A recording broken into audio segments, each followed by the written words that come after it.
Hello, everybody, and welcome to today's ISC2 Knowledge Vault webinar. This is the last time I'll be bringing Steve Piper on the program for this year, but promises to have much more in store for us next year. Speaking of next year, today's conversation is going to center around his top 5 security predictions for 2026, with 5 more, shall we say, runners-up. Before I bring Steve on to get into his predictions, just a quick housekeeping video, and we'll be right back in less than 60 seconds. This is Knowledge Vault, bringing you cutting-edge cybersecurity discussions presented by ISC2 certified members and subject matter experts from around the globe. Here are a few housekeeping notes to keep in mind.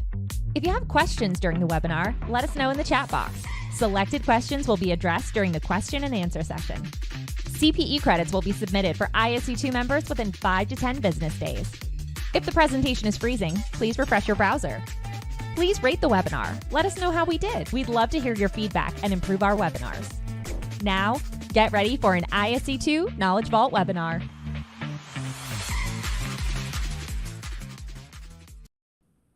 Steve, it's always good to have you back, especially for the predictions part. I love to see where your mind takes us. You know, I was thinking as the video was playing, maybe next year what we do is a brief recap of the top 5 from the previous year and see how accurate you are as the oracle. It's funny you say that, and I came close to doing that, but I wanted to not go over and make sure we have time for Q&A.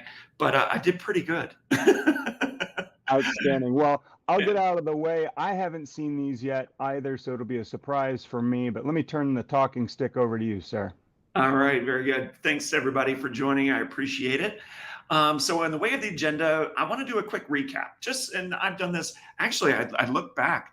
This is the end of our 6th consecutive year of the Brandon and Steve show of doing these webinars together. And I'm so grateful to Brandon for being an outstanding moderator and for ISC2 for bringing me on. As I've done as the capstone webinar of the year, I want to recap the year in review, the good, the bad, and the downright ugly. So we'll talk about what happened this year, and then top 5 cybersecurity predictions for 2026. And for the first time ever, all 5 are going to be around one particular theme. And I'm going to guess you probably know what that theme is, but we're going to talk about that in just a few minutes. And then some honorable mentions are, as Brendan said, runners up. And then we will save time at the end for Q&A. So let's get into it. So let's do of course, 2025 isn't over yet. Still got another 6 weeks or so, but let's see how it's been going so far. Now, a lot of the stats that you're going to see in this presentation are from CyberEdge's Cyber Threat Defense Report. Okay, and as most of you know, every year we survey 1,200 security professionals from 17 countries and 19 industries. Has a 3% survey margin of error, so the results are very reliable. So in terms of the good, we had a 2-year decline in successful ransomware attacks. So if you look at that chart up on the top right, I know it's a little bit, the labels are a little bit harder to see, but in the peak of 2023, almost 3 out of 4 organizations with 500 or more employees were victimized by a successful attack. That ticked down to 64% last year, and then in this year's CDR, 63%. So I like that trend. The arrow there is in green, so that's a good trend. And a 3-year decline in ransom payments. Okay, so starting from that baseline of 2022, where we had at a peak 63% of victimized organizations paying ransoms. Okay, the majority, that has ticked down to 60% and 51%. And I'm so happy to see that this year we're below the 50% mark. So no longer are the majority of ransomware victims paying ransom. Only 41% are paying. Nobody wants to fuel this multi-billion-dollar ransomware industry. So that's a really positive trend. Okay. Another good thing.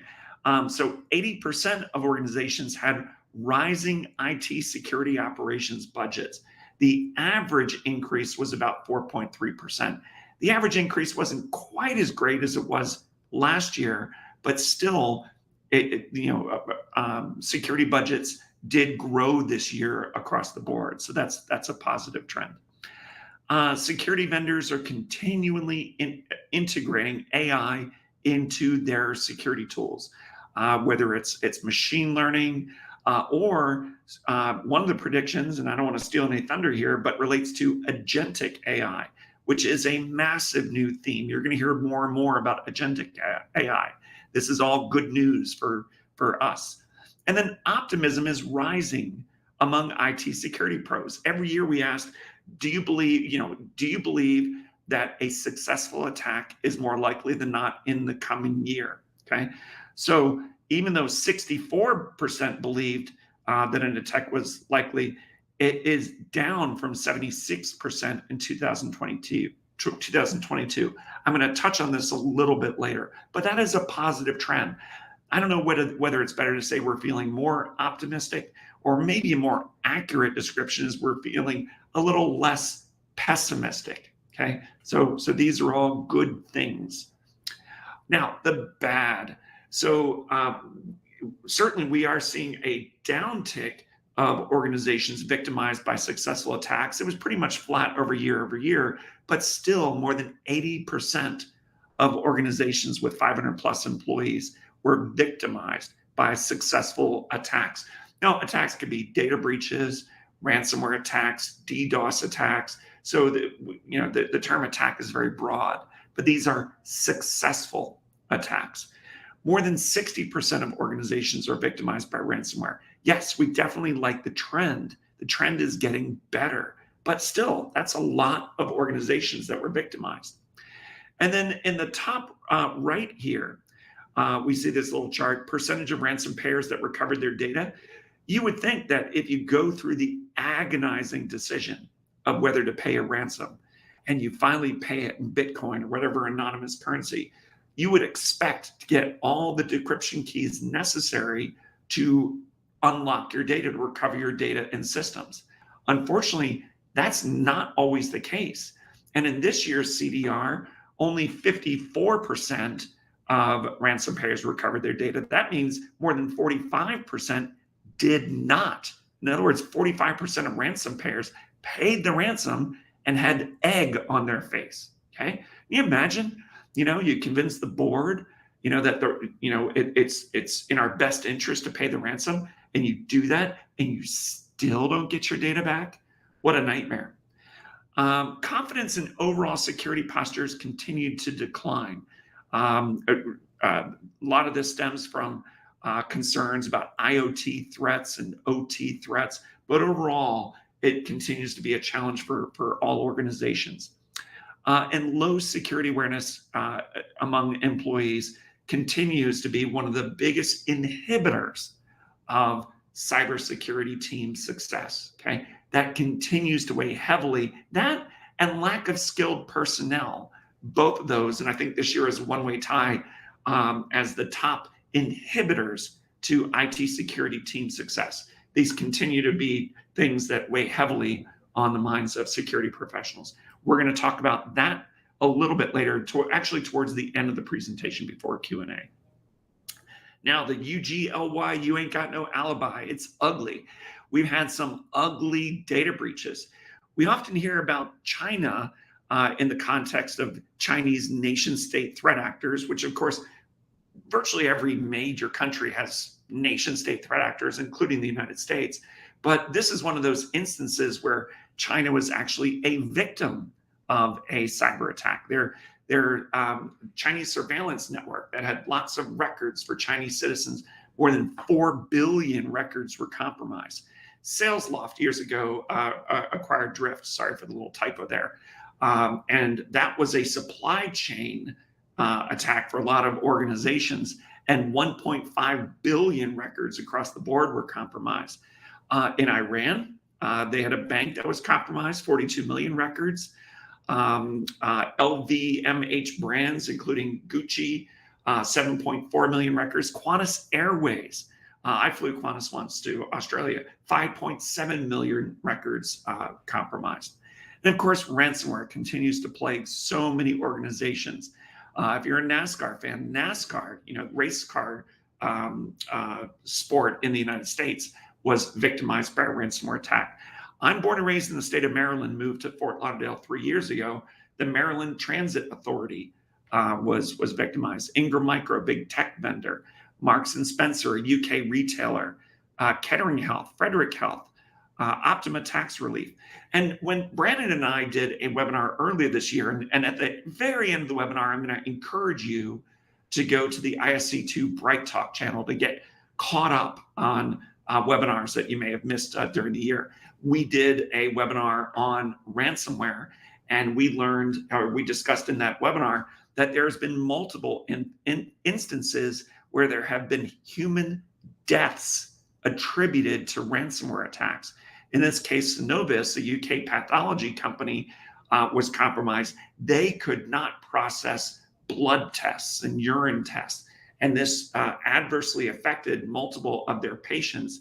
And at least one patient died, and a handful of patients had permanent disabilities stemming from not being able to do these blood or urine tests quickly enough to diagnose certain problems. Okay, so that's pretty darn ugly. I'm sure you'll agree. All right, so now that we talked about 25, let's talk about next year. What does my crystal ball say for predictions for 2026? Now, I mentioned that these 5 predictions, and this is the first time ever, these 5 predictions all are around a common theme. And yes, you guessed it, artificial intelligence. Okay, so the top 5 all relate to AI in some way, shape, or form.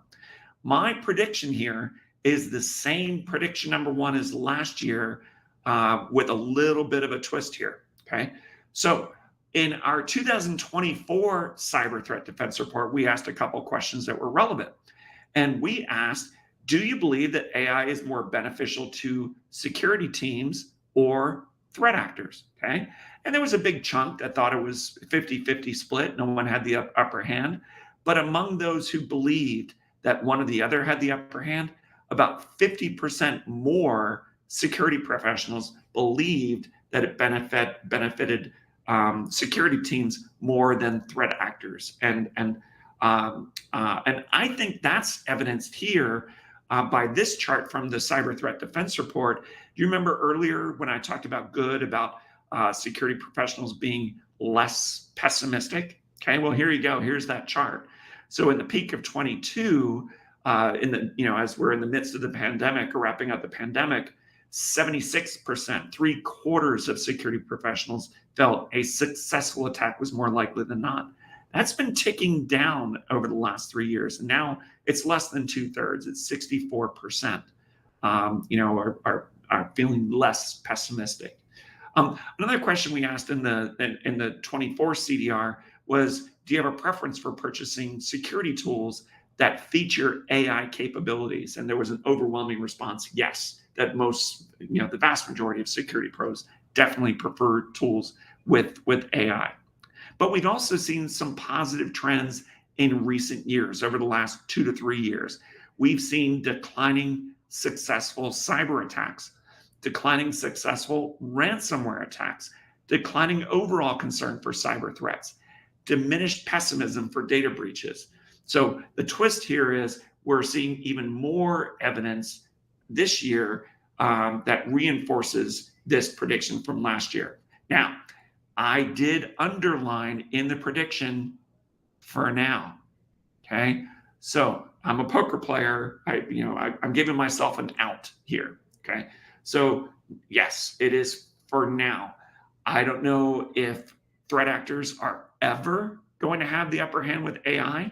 Cybersecurity is often a game of cat and mouse, and threat actors find a way to circumvent some technique that security vendors implemented, and the security vendors come out with a bigger mousetrap, and it just goes back and forth. That easily could happen where threat actors gain the upper hand in different ways. But at least for now, and I think we're good through 2026, I personally believe that security teams have the upper hand. And in the next few predictions, I'm going to say some things that will reinforce that notion. Okay. All right. So 1 down, 9 more to go. If your resume, okay, if you ever apply for a promotion within your company, you ever apply for a new job, many of you are new to the security industry and you're going to be applying for your very first job in the security industry, if your resume, your CV doesn't have artificial intelligence, AI in at least a half dozen places, you're making a very big mistake, okay? So prediction number 2, basic AI fundamental skills will become a required baseline for hiring security professionals, okay? So employers are already starting to ask more and more, hey, tell me about your AI expertise, or have you used security tools with AI? How have you leveraged artificial intelligence to work smarter rather than harder, okay? So here's a list of just some basic level things that many security professionals should be required to do, such as generative AI prompt engineering. So many security tools have built-in generative AI prompts where you can do different things or tell to do different things or learn different things. Using AI-driven threat detection or threat prevention tools. How can you use these tools to work smarter? Designing playbooks that integrate AI agents for triage, investigation, and remediation. Ensuring cybersecurity policies align with new AI governance requirements, such as NIST AI RMF or ISO 42001, and also regulations such as in Europe, the EU AI Act. And closing knowledge gaps through improved employee security awareness training. We're going to talk about that later. In fact, the evolution of security awareness training, okay? But if there's one thing that I want you to remember and take away from this webinar, it's this: boost your AI skills however you can, okay? Because, and this is a segue to prediction number 3, okay? Now, this evening, okay, hopefully, fingers crossed really hard, we may end this record US government shutdown, okay? And this has been a tough year. Tariffs, economic uncertainty, shutdown. There's been a lot of layoffs across different industries. And who knows what lies ahead next year? Who knows? So, but my prediction here is security professionals with AI expertise will be 5 times less likely to be laid off, okay? So you don't necessarily have to have AI in your job title, although it's not a bad thing to push for if your role has a big involvement with AI, okay? But if you are a security engineer, whether AI is in your title or not, and AI is a big part of your role, that's a great thing, leveraging AI machine learning models, data pipelines. If you're a threat hunter, we're going to talk about agentic AI shortly, but using agentic AI tools to find hidden or novel attack vectors. If you're a SOC analyst, leveraging AI to build and operate semi-autonomous response systems. Maybe there's alerts, that are potentially very severe that you want to validate through humans, but maybe there's some other ones that are kind of less severe and you're more confident about that can be actually automatically remediated.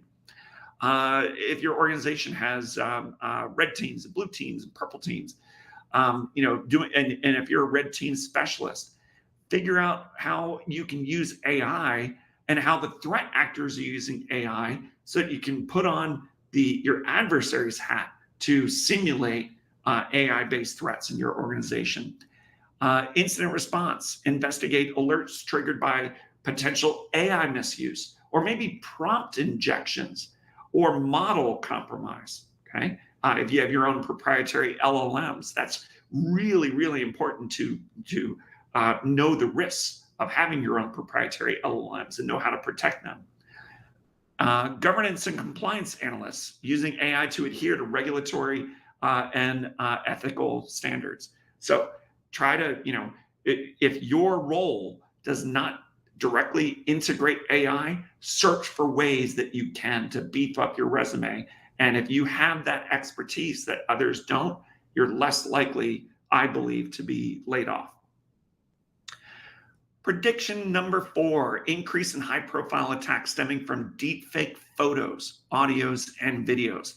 Earlier this year, Brandon and I did a webinar specifically about deepfake cyber risk. So check that out in the ISC2 Bright Talk channel.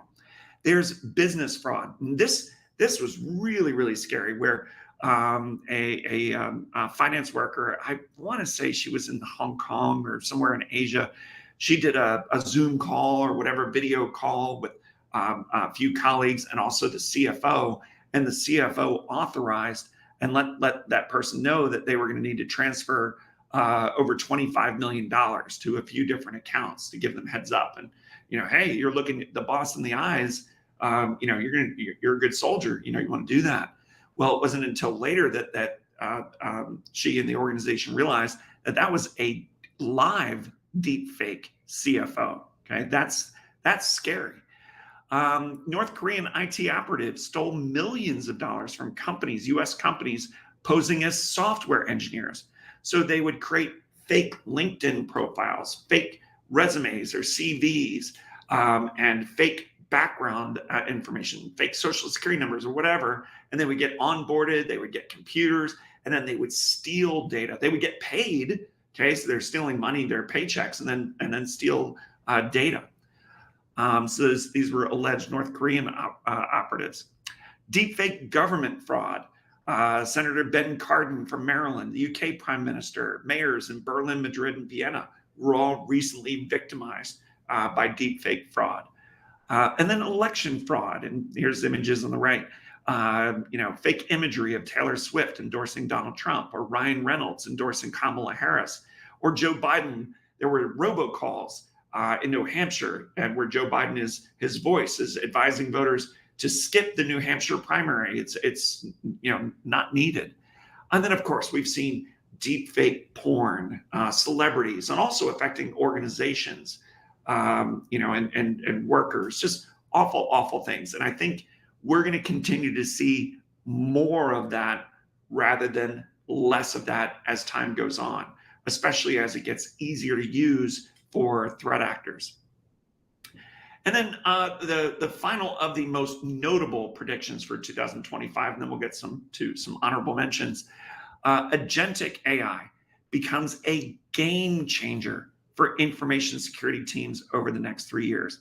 I attended this last spring, it was either 15th or 16th consecutive RSA conference in San Francisco. And then I've attended, I think, more than a dozen Black Hat conferences in Las Vegas. If I had to pick one new trend, the hot thing that's going on right now among security vendors, it's agentic AI. Okay. Now, security tools have often used AI agents for years. And here's a little chart here on the left. An AI agent is purpose-built. It's doing one task or a select number of tasks, aggregating information. Agentic AI is different. Agentic AI coordinates from lots of different agents, and these agents may or may not have different tasks assigned to them. Okay. And so agentic AI refers to autonomous, goal-driven AI systems that can perceive, reason, plan, and act in pursuit of objectives. Okay. So here's just a few examples of how security tools are embracing agentic AI. So threat detection and response, detecting suspicious lateral movement, the east-west movement, and automatically quarantines affected hosts. Maybe submits a remediation call to, a NAC device, a network access control device, and quarantine that host on its own on VLAN. SOC workflow automation. This use case I really, really like. And this is an example of different agents doing different things. So ingest large volumes of alerts, enriches them with context. So if you have an alert that, malware that's designed to target a Windows vulnerability, if it's targeting a Mac like I'm using, well, that's irrelevant. It's not going to do any damage, but unless you have that context, you don't know that you can just dismiss it. Correlate them with other alerts. Maybe you see an alert for a failed logon in London, and then you see an alert for a failed logon in New York, and guess what? It's the same username, the same user. Computing risk scores, prioritizing alerts that require human attention, and then automatically remediate alerts that are low risk.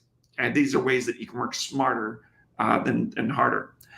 And then finally, vulnerability and misconfiguration remediation. So we're patrolling on-prem and cloud environments to detect vulnerabilities and security misconfigurations. Maybe you have some services enabled on a firewall that you don't need, like you're not using RDP, so why have that open?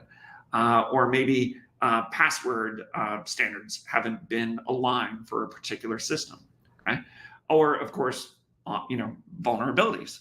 And so detecting vulnerabilities and security misconfigurations, assessing the risk, prioritizing remediation. We've done a webinar on cyber exposure management, the evolution of vulnerability management. So not only taking into account the severity of the vulnerability, the CVSS score, the common vulnerabilities scoring system, but also, is there malware in the wild? We've talked about this before. In any given year, only 25%-ish of vulnerabilities that are registered in the MITRE database have malware or exploits in the wild that are in existence to exploit these vulnerabilities. So take that into consideration, among other factors. Prioritize remediation and trigger remediation. So agentic AI, you're going to hear more and more about this in the years ahead. And I do believe that this is going to be a game changer for organizations. All right, let's talk about some honorable mention predictions, number 6. Okay, so this is something that is starting to pop up on CISOs' minds, okay? Growing awareness of post-quantum cryptography computing cyber risk, okay? Obviously, we don't have enough acronyms in the security industry. We need more. So remember this acronym because it is going to come up in the years ahead. PQC, post-quantum cryptography, okay? So the biggest risk right now is the steal now, decrypt later risk, where threat actors are harvesting data. And since we're talking about quantum computers, I'm going to say that this is going to be more on the side of nation state threat actors that can actually afford these puppies, because there's some inhibitors here, right? I mean, these things cost $10 million or more. We need cryogenic temperatures in the data center to support them, specialized skills. So I don't think we're going to see ransomware gangs in Eastern Europe, take advantage of quantum computing anytime soon. But especially for nation state threat actors, they may be harvesting data now, and then in the years ahead, decrypt that data, which, depending on your organization, especially if it's defense oriented or FedGov or business, there's a lot of different risks here. So in the way of an action plan, inventory and assess your cryptographic assets and the algorithms that are being used, and then pilot NIST approved PQC encryption algorithms, like Crystal's Kyber, or Cyber, I'm not sure how to pronounce that, Bike and Saber. And then also start to ask your vendors when they'll start supporting PQC standards. So we want to get in front of this a little bit, at least have it on your radar. And I think we're going to see growing awareness, among security teams, just to, let's assess, what we're talking about here, and potentially increase the quality of encryption, especially for critical assets, to minimize the impact of steal now, decrypt later attacks. Prediction number 7. So we've seen critical infrastructure attacks over the years, and I think that this is going to continue to get worse. I think we're due for another colonial pipeline. That was I would say probably the biggest one over the last 5 years. I think we're due for something that big. But in the case of critical infrastructure players, and for everyone's benefit, we're talking about power plants, electric plants, nuclear plants. We're talking about water plants or water treatment plants, oil pipelines, natural gas pipelines. Okay, when oil flows through a pipeline, it's controlled by valves. The valves are controlled by computers. The computers run an operating system and applications. These OSs and applications are written by humans, at least they used to be, but for now, they're still written by humans. To err is human. Okay, we all make mistakes, and there could be vulnerabilities, that are within these systems. And of course, OT security weighs heavily on the minds of critical infrastructure players. And when we asked in this year's survey, and by the way, I believe you can download the survey from the related content or the download section of your BrightTalk interface. You can download the Cyber Threat Defense Report. But we asked a scale of 1 to 5, 5 being highest, to rate all different types of infrastructure components, and OT was one of the weakest links, along with IoT devices. But we've seen lots of attacks over the years in water plants and energy and so on. And one of the most recent attacks is the Taiwanese power grid. And I do believe that we're going to see more of this as time goes on.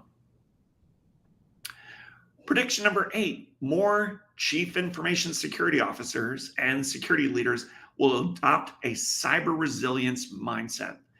If it's possible, this is the first time you're hearing that term, cyber resilience, but I promise you, it's not going to be the last time. This is a growing trend. Okay. So, a prevention mentality is blocking. Okay. So we want to block as many threats that we can, or block attempts to exfiltrate data by a DLP, a data loss prevention system. But we are realists. We understand that nothing is foolproof, okay? And we all want defense in depth, okay? And so there's a focus, a renewed focus on business continuity and recovery. And now this focus has a name called cyber resilience. You're gonna see a lot of vendors using that term, cyber resilience. So this is the mentality that assuming that some level of breach or some level of disruption is inevitable.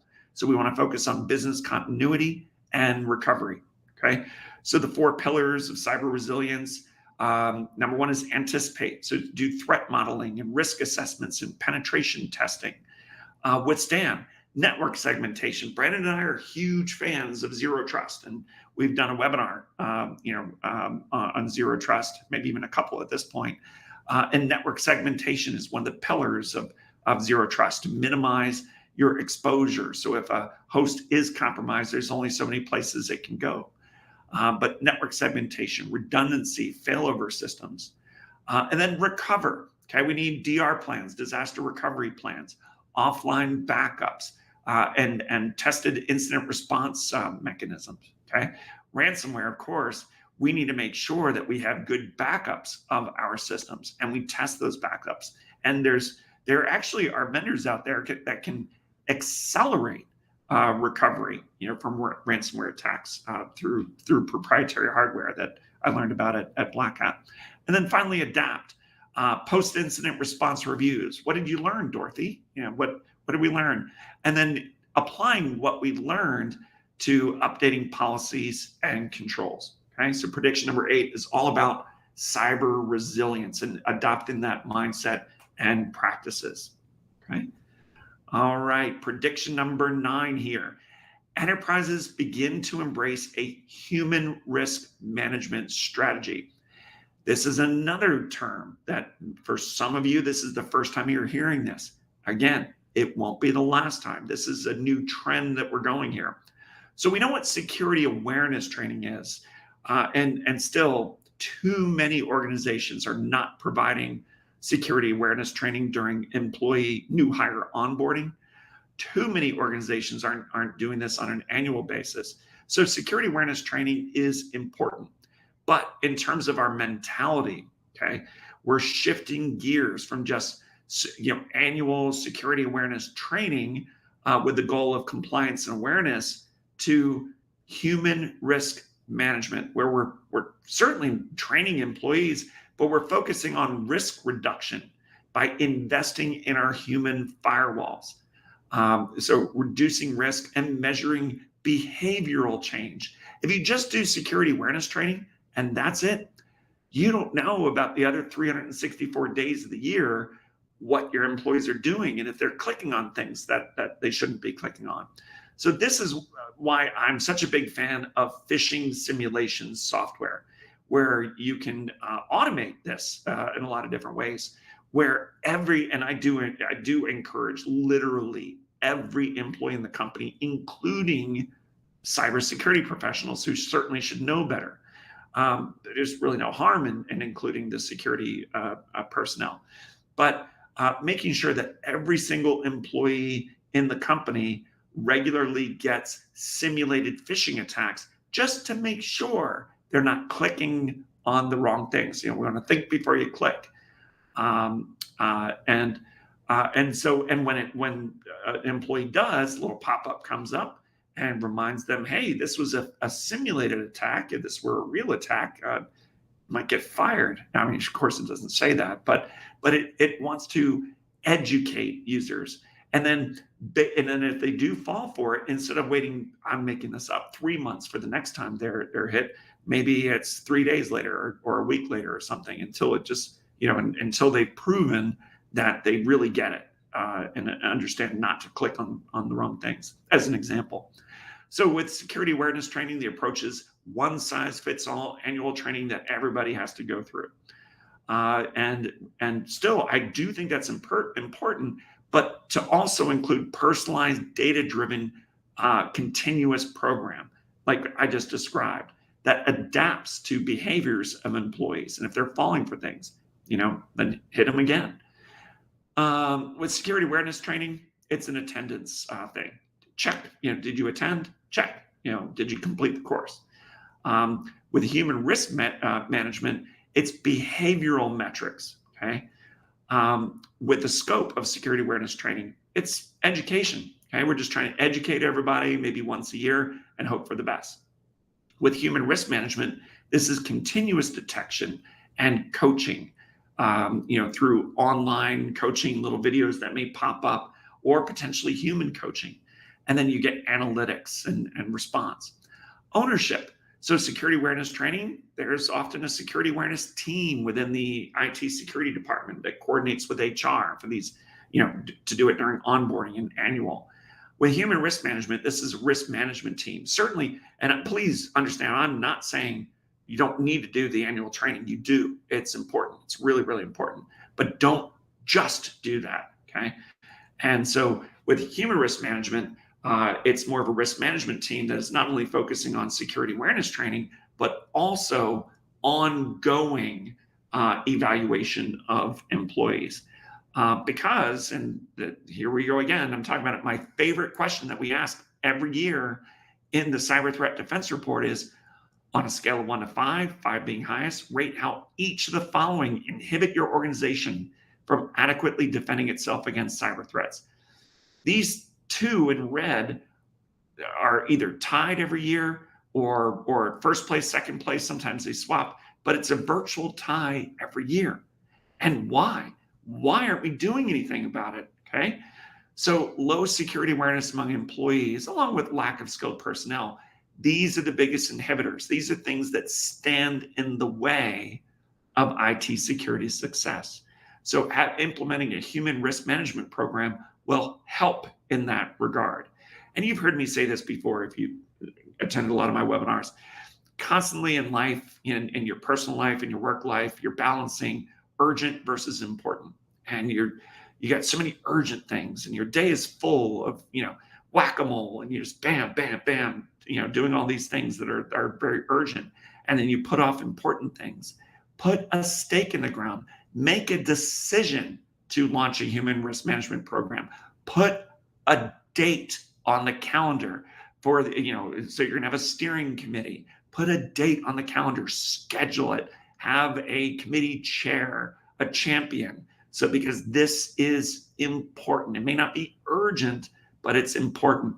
And when we get into these AI threats, I remember the days where you could detect a spear phishing email because it was poorly written, okay? It was bad English. Maybe they use email spoofing. So you got an email from your boss, but you could tell it's not your boss because your boss is fluent in English, your boss is a good writer, and there were just lots of different typos, and it just didn't look right.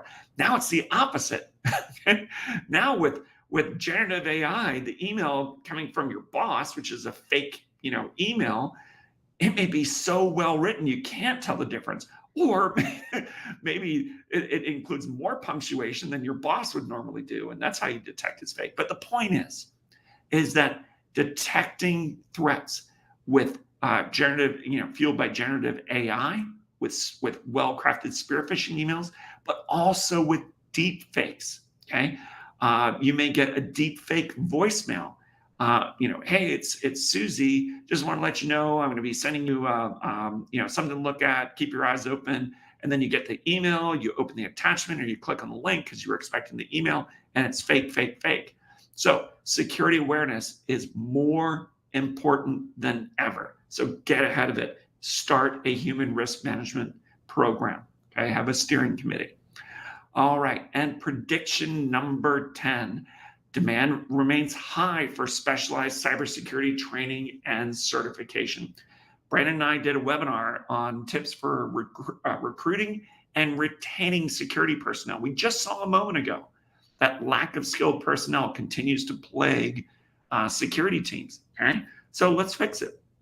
So on the recruiting side, after you're here, I'm making this up, 12 months, 6 months, 18 months, 24 months, whatever it is, then you will be enrolled in a specialty training and certification program that is relevant to your particular job, or you want to retain employees.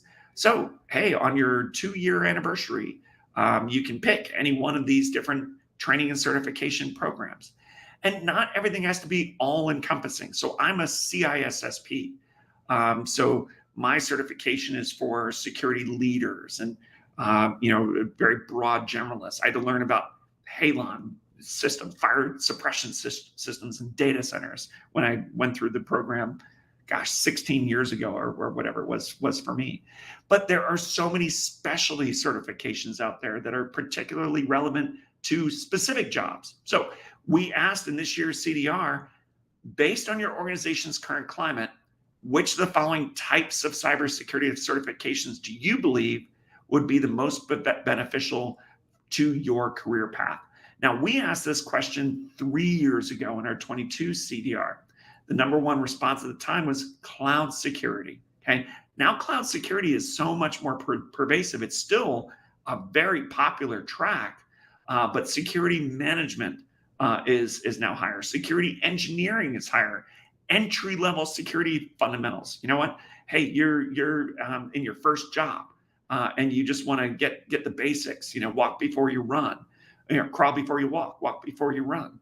But cloud security continues to be very popular, and so on down the line. GRC, for example. So I do believe demand is going to remain high, and this is a way that you can help mitigate the problem related to recruiting security talent and retaining security talent.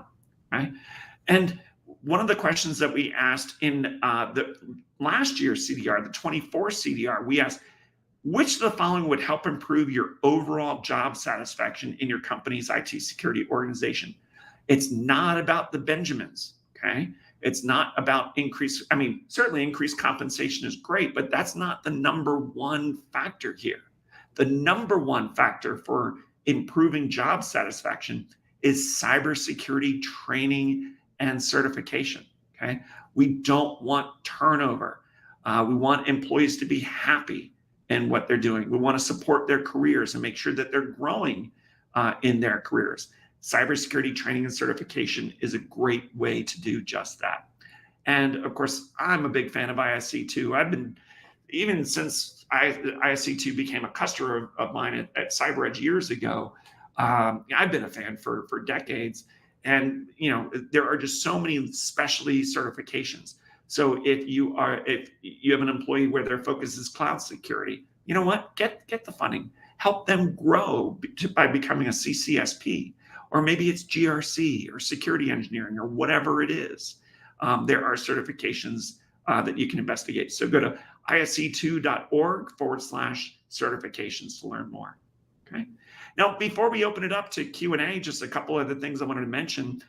This is the last webinar that I'm doing for ISC2 this year. I can't wait to do this again next year. If you're looking for CPE credits before the end of the year, go to the Bright Talk channel, okay? And you can put in my name if you want to see my specific webinars, Steve Piper. But these are some of the webinars that we did earlier this year. We had a technical glitch in the Security Industry 101 webinar halfway through. Sorry about that. But we did a full recording, and if you missed the second half, go to the Bright Talk channel and check that out. But there's also a webinar recording about how AI is reshaping cyber defenses, top IT security technology shaping 25, recording on ransomware, recording on deep fakes, vulnerability management, of course, the cyber threat defense report. And I'm so pleased that ISC2 is returning as a platinum sponsor for next year's cyber threat defense report. So we're going to do a webinar on that next year.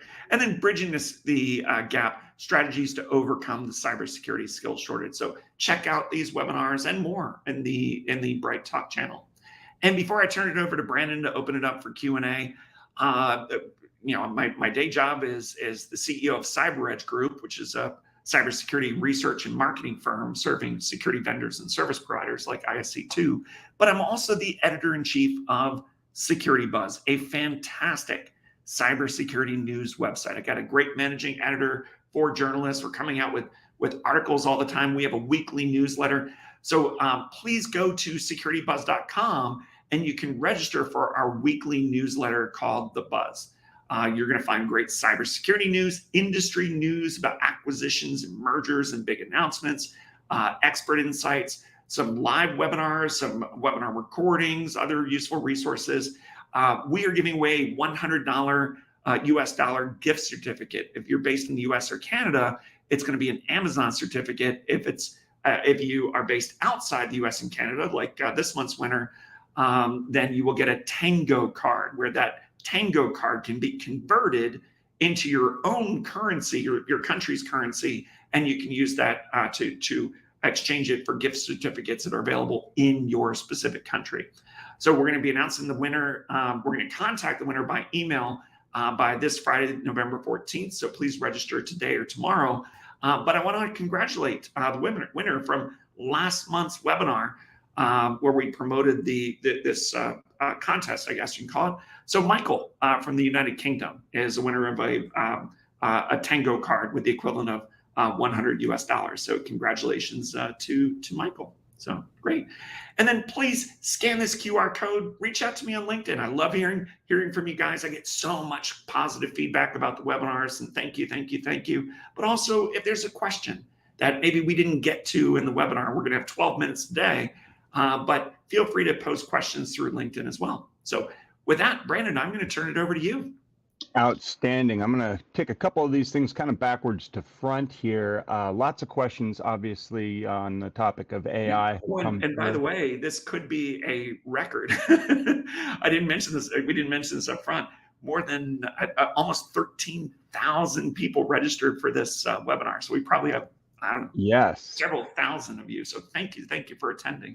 So I'm going to kind of munge a couple of questions here because we've had this come through in a couple of different ways. But as a cybersecurity professional, where would you focus your AI efforts? Are there any certifications, classes? What would you do with AI? And I'll go first while you think about it for a second. What I've been doing, tinkering, getting to know the technology, running it locally on my local machine, playing with different models, building my own agents, just like I do with a home lab to kind of brush up on some skills. But how about you? What would you recommend? Any formal classes, training? I know we've got a workshop that ISC2 puts on for AI. It is called, I've got the handbook right here, actually. It is Securing AI. 2-day workshops. So be on the lookout for those, but anything in particular from your perspective? Yeah, so let's, and it kind of, I had a flashback to cloud security when, cloud security was new, and we had to say, okay, what are we talking about here? Are we talking about securing the cloud, or are we talking about leveraging the cloud? So same thing goes here. Are we talking about securing AI, or are we talking about leveraging AI? And that's going to be dependent on your role. if your company has proprietary LLMs, large language models, and definitely we need to make sure that those are secured. So if that's your role, boost your knowledge, learn about the risks, learn about the threats, get whatever training and certification you can get your hands on that's particularly relevant for that. If you're leveraging AI, make sure that the next time you've got an RFP for security tools, find out what are the latest and greatest things. Are those security tools incorporating agentic AI, for example? What are they doing in AI? Do they have machine learning, which, by the way, machine learning is artificial intelligence. Okay? It's a form of artificial intelligence. But is it only machine learning, or do they also have agents that feed information to that? How do they correlate information from different sources? What are different ways that you can work smarter than harder? So depending on your role, do all of that. And I've seen people using this for security architecture reviews, policy chat bots. There's all kinds of cool use cases that don't necessarily take the human out of the equation. I think there's a lot of worry about that. We've seen a lot of tech layoffs lately, and I've been following the news on this, and it seems to be that it's less about AI taking the jobs, and we just need to thin out our ranks so we can pay for the AI infrastructure that we're building. And a couple of questions have come in about what do you think is going to happen with continued automation, be it AI or not, right? SOAR platforms have been all the rage in SOCs lately for automating things. Do you think that there's going to be kind of splinter roles in cybersecurity for people that are either, I don't know, agent wranglers or automation experts, kind of like we had business process analysts back in the 80s and 90s? So one of the things that we talked about when we did the first AI webinar that we did, I don't know, 2 or 3 years ago, and then we've done at least one per year. And again, this is the end of year number 6 for you and me, my friend. Doing these webinars together, it's just been so much fun. AI is game changing. Okay, it's a big like when the internet was invented, that was just revolutionary. When laptops were invented, when smartphones were invented, when SaaS was invented, these are all just revolutions. Mm-hmm. This is just the same thing. And when you held the smartphone in your hand for the very first time, you had no freaking clue that it was going to be able to be used to get you into a concert where you just, scan the thing, or that it was going to help you to, through your smartwatch, communicate with your phone or whatever, to help prevent a heart attack from happening. Or now these days, diagnosing sleep apnea or whatever. You had no idea. Okay. The same thing applies here with AI. We don't know what we don't know. Okay. Mm-hmm. So it's game changing. One of the questions, and here's a sneak peek into next year's Cyber Threat Defense Report, which I think is April 28th, I believe, is when we're announcing it. It's our 13th consecutive year. We have a new question, okay? Do you believe that AI is going to make your job obsolete? Yes, within 1 year. Yes, within 2 years. Yes, within 3 years or more. No, or we always include don't know, because we want to give people an out. And so it's going to be interesting. So yeah, AI is going to alleviate human needs in some areas, but we're also going to create jobs in other areas. Hopefully it's going to be a wash. I'm personally not complaining that we have ATMs, because right. Certainly some bank tellers were affected, but I like ATMs, and anyway, you get the picture. I feel like I'm rambling. Self-checkout at the grocery store. You're either going to do the work yourself or some machine is going to do it for you. Shifting gears a little bit here as we wind up the hour together. Chris writes in with a great question. You talk about metrics and measurements. Any good examples that you like that can show the success of a program? Something stand out to you as kind of the not the one metric to rule them all, but something that's a good indicator as to how well the program is performing? What type of program? Do we know? Cybersecurity. Yeah. So are there some favorite metrics for you? Wow. Like I like, mean time to detect, mean time to respond. Those are great for a security operations center, security culture, not just click-throughs on, phishing simulations, but I also like how many people are reporting suspicious emails, whether they're real phishes or not. I think that's another good one to point to culture. Do you have any particular favorites that stand out for you? No, but I think as more people launch human risk management programs, you're going to have some new metrics there. And you could even assign a rating to different employees and, tier one, tier two, tier three. So tier one, you have no issues. They consistently pass these phishing simulations. Tier two, tier two, maybe they fall for a few, but then, you got to do some reinforcement. Tier three is they're just not getting it. You got to pull these people aside, maybe do some in-person training, things like that. So I think that's going to be helpful. But in the broad, grand scheme of things, here's something that maybe organizations haven't thought about, and this goes back to cyber exposure. There are platforms out there that allow you to measure your organization against your peers, okay? Against your peers in maybe your country or peers in your industry.